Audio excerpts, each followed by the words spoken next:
Truth Talk Tuesday with Margito. How is it going today? Happy retrograde.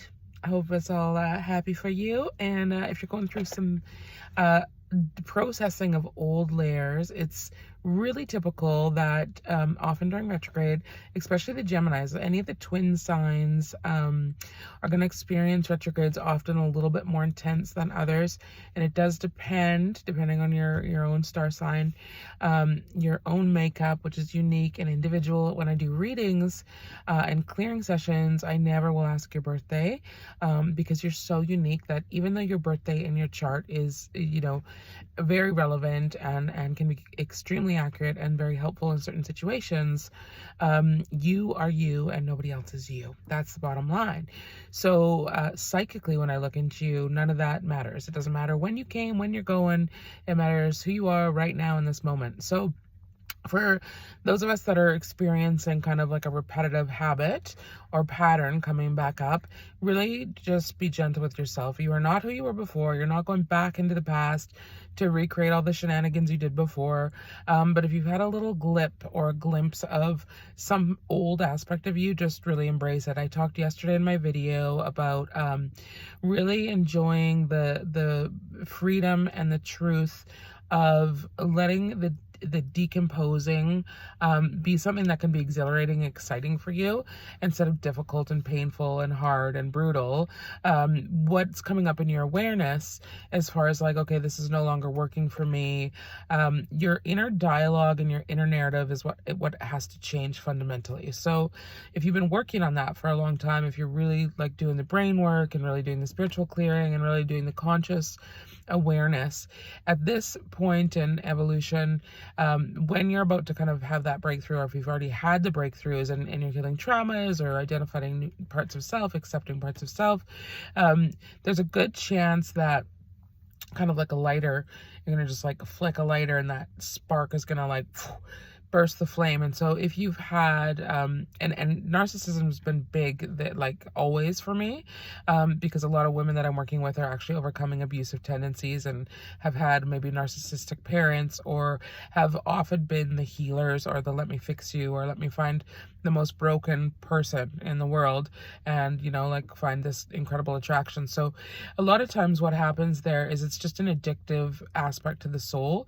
So many of us that have had work done with past lives and whatnot, you will know 100% that you often reincarnate with the same people over and over again, because you have what we might call a soul contract or a soul agreement, that you are helping each other to evolve. Now, when it comes to narcissists, you have to remember that they are deeply embedded and programmed into the dysfunction of how they operate. They're deeply wounded people that have not had the capacity, ability, or know-how to heal their own wounds. So the ability for them to look at themselves is extremely minimal, and there's layers of guilt and like misguided expression. And so a lot of times the healers will kind of fall into this program of I see you, and there's a truth to that. You can literally see the potential, the high self, the who they could be.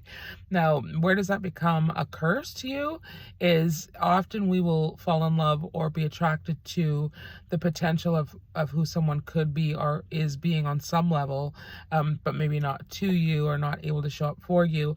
And so ultimately what we have to do is circle back into the self and be like, where is the internal wound of you? Where's the part of you that maybe when you were growing up had a sense of rejection or a need to please, or had a parent that abandoned you, whether that was emotionally or physically in the real world?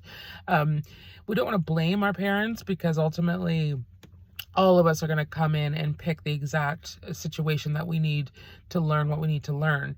And so if you find yourself beating yourself against like the brick wall, I always say, keep in mind that you can't go backwards. As much as we feel like we're stuck in the past sometimes, and your brain loops and things like that are going to tell you the same story, this is where your inner dialogue has to change. Okay, so if you're tempted to go back, especially with a narcissist, if you're like, oh, there's little golden nuggets, this time this happened or that happened, I really enjoyed that, or you're going to go back to the repetitive wound, to the trauma bond, and you're going to find the golden nuggets, which in this course that I've been developing called Addicted, a capital DICK, addicted?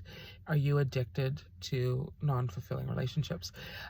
Luckily, I have manifested an incredible partner who is amazing for me, but I still find that having toxicity and really bad treatment in the past that I allowed for way too long, it's a super stubborn pattern. So in investigating this on the mental, spiritual, emotional levels, it has been such an incredible teacher for me.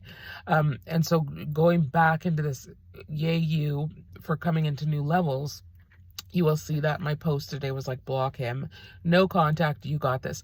The mental reframe that you need when you're trying to break anything is to tell yourself that the brutal truth. That's why it's Truth or Tuesday today. It's this is actually not good for me. This person doesn't have the capacity, the ability, the know-how, or the desire to change and show up in the way that I need. So if you've manifested any kind of partnership that is narcissistic, meaning you've been gaslit, or when you've asked for what you need and this person's not capable, it's very typical that you're gaslit, or all of you that are in this type of relationship on any level or ever have been are gonna know exactly what I'm talking about. I don't need to educate you on that, but I wanted to let you know that with this retrograde and this intensity of all these planets coming up, you're going to feel like you're taking a step back or 4 steps back. You're not going back far where you were before. You're just, there's a layer coming up to be processed. It's like, all the layers of the onion. So this one, you got to char the shit out of this layer and be loving and kind and accepting with yourself, and where you've like maybe stepped backwards a little bit, remember that you're reevaluating with a new peace of mind and a new dialogue. Okay. So be kind and loving and gentle to yourself, but be a little bit life coachy with yourself too, and starting the narrative that you're worth more, and that the people that are willing and able to show up for you, they do. There's not a lot of effort in that. So look for the places where there's less effort and really reactivate your worth by remembering and sitting in the vibration of the energy of what feels better. Okay, so what is the energy that you want to attract with people that are willing and able to show up for you in the way that you need them to? All of those people are out there. There's a trillion people on the planet. And if you feel that there's a lack of mentality with your lack of belief in that, look at the population of the world and remember that there's another you out there looking for you too. And you're worthy of that person. Okay, I love you. Have a beautiful day. You got this.